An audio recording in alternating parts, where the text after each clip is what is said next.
Fishing reunion. Jake and I grew up together, and when high school was over, we attended the same college.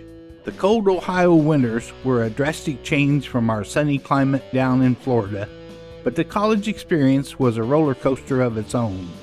While in school, we had many hobbies, but none of them consisted of much outdoor time since the climate was not to our liking. When we graduated college, we went our separate ways. I moved back to Florida, and he went to Alabama to marry the woman of his dreams. I eventually met the woman I would marry, and aside from the weddings, Jake and I didn't see much of each other. Adulthood had taken control. We tried to plan trips back and forth, but they never seemed to work out. Jake would send me videos of him and his wife hiking and exploring, and I would send videos of all the bass I caught on the lake behind my house. It was a beautiful lake that twisted between the mangroves and under the bridges of nearby streets. Plenty of fish to be caught, so I was always telling Jake he needed to come get hooked up. It was late August when he and his wife finally visited our little town just north of Daytona Beach.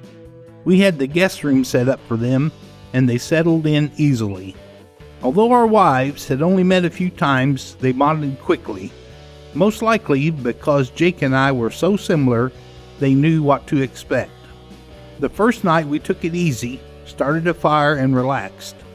The next day, Jake and I would hit the lake, and I'd show him the monster bass I'd been catching. We woke up early, earlier than necessary to be honest. We were more excited than a kid on Christmas Eve. We made some coffee, then headed out behind the house. Our wives were still asleep, and the sun was hardly peeking over the horizon. We loaded our gear into my 14-foot John boat. I hooked the battery up to the trolling motor, and we slid it down the bank into the water, ready to launch. I held the boat steady while Jake carefully climbed in. He wobbled quite a bit, but I had a firm grip on the sides. Regardless, he lost his footing, and his left shoe sank into the water as he tried to catch his balance. I couldn't help but laugh as he cursed and regained his composure. He crawled into the boat, and I climbed in after, powered up the motor, and we made our way onto the lake. As we coasted along the bank, behind my neighbors' houses, Jake took off his shoes and left them to dry, while I rummaged through my backpack trying to find my favorite lures. I held a few bags up in front of me and showed Jake our options. He chose a bright orange lure, and I opted for dark purple. We got to the middle of the lake where I stopped the motor and let us drift. Jake admired the beauty while I rigged our fishing poles. When I finished, I handed him his pole and directed the boat a little closer to the shoreline. "They like to sit up there next to the bank," I said to him, "in the mangroves.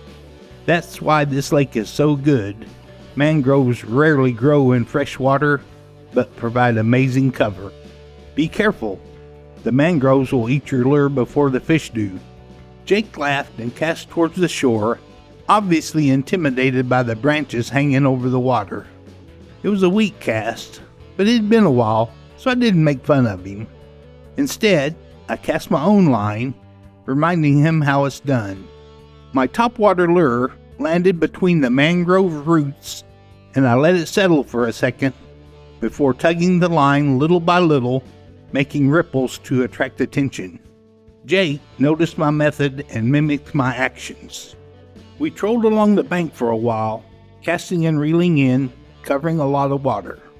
The sun was finally starting to make an appearance, and so were the ducks. They swam between us and the shore, and we tangled our lines while trying to prevent injury to the ducks.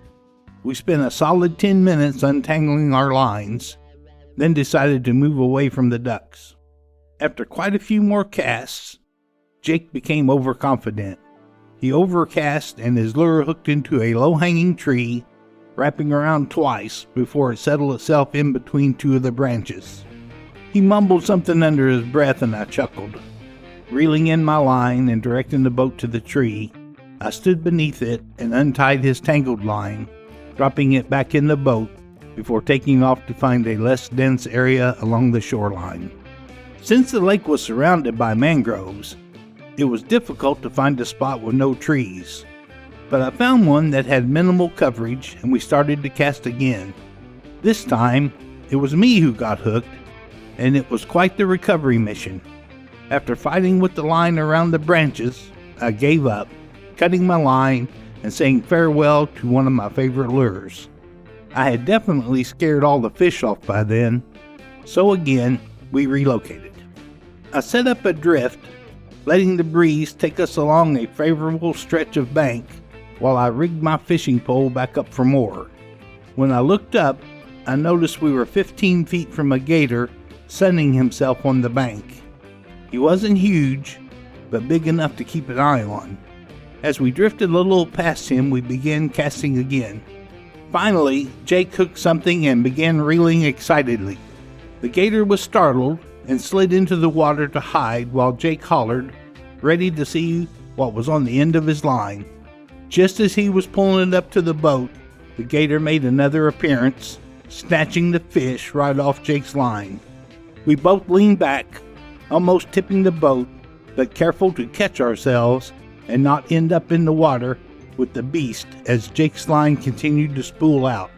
I grabbed my knife and cut the line before we ended up skiing across the lake. After that, we took a minute to regroup. That had never happened to me before, and I felt bad that it had just happened to Jake. This was supposed to be a relaxing and enjoyable fishing trip, not a gator hunting expedition. We left the gator to enjoy his free meal and made our way to a different section of the lake to start fresh. I had sent Jake so many videos of lunker bass, and now I couldn't catch anything but trees and him a gator. This trip was not going as planned. Once we got going again, we noticed a school of bait fish nearby and recovered a little of our hope for catching something good. The weather turned and threatened to rain on our parade. The clouds rolled in so fast, you'd have thought the sun had set. Then the rain came and drenched us without mercy. At first we were both angry, but had to just laugh it off. Nothing had gone as planned so far. Why did we think the weather would cooperate? Regardless, we decided to make the haul back towards the house, trolling slowly enough to still fish on the way back. I got a couple of bites, but nothing stuck. Same with Jake, and I could tell he was bummed out. I was too, more so for him. Then he jerked his rod back and hollered again, hooking something heavy. He reeled it in and landed a giant largemouth bass. It flopped around as he tried to grip it, then fumbled with his other hand to get his phone out of his pocket. He tossed me the phone yelling, "Take a picture!" His wet phone screen made it difficult, but I managed to snap a couple of blurry photos through the raindrops on his lens. To this day, that photo is in a frame sitting on his mantel at home, and every time I visit, we can't help but laugh about what a disaster that day had been.